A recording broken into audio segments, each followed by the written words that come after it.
منهما نفرة وفرارا. الحمد لله رب العالمين والصلاة والسلام على رسولنا محمد وعلى آله وصحبه أجمعين. اللهم اجعل هذا العقد ميمونا مباركا. اللهم اجعل بينهما محبة وقرارا. ولا validemizin kalpleri arasındaki ülfet ve muhabbeti bu evlenecek olan kardeşlerimizin gönüllerine nakşeyle. Evlenmenize herhangi bir mani bulunmaktadır. Yasaların bana verdiği yetkiye dayanarak sizleri karı koca ilan ediyorum. Rabbim hayırlı mübarek eylesin. Bir yastıkta kocatsın. Cenab-ı Allah mes'ud ve bahtiyar eylesin. Bir ömür bahtiyar, bir yastıkta ihtiyar etsin. Siz de yine hanımefendiye takdim edeceğim. Rabbim hayırlı mübarek eylesin. Bir yastıkta kocatsın inşallah. Cenab-ı Allah bir ömür mutlu ve mesut bir şekilde yaşamayı nasip eylesin.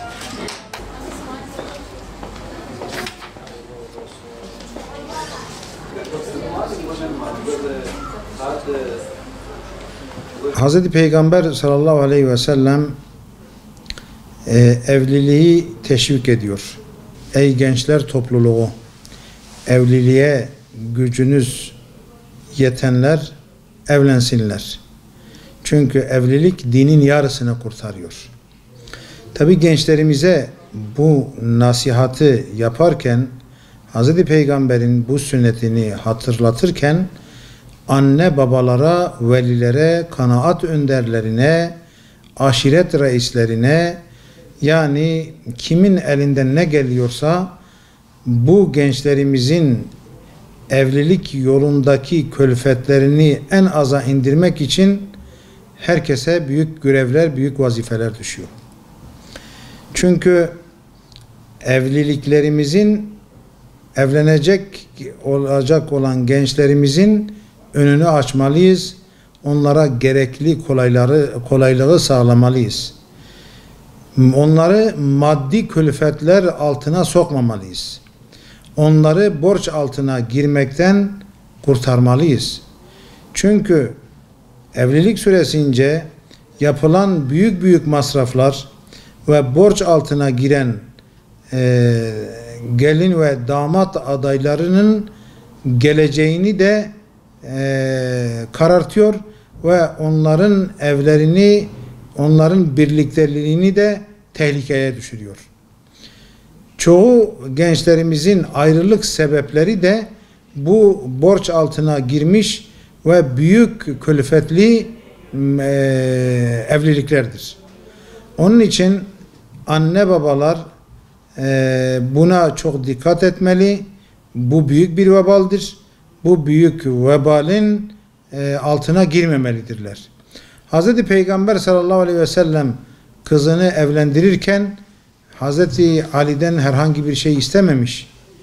Yani Hazreti Fatıma'nın çeyizlerine baktığımız zaman o günün şartlarında çok böyle ucuza mal olabilecek bir evliliktir.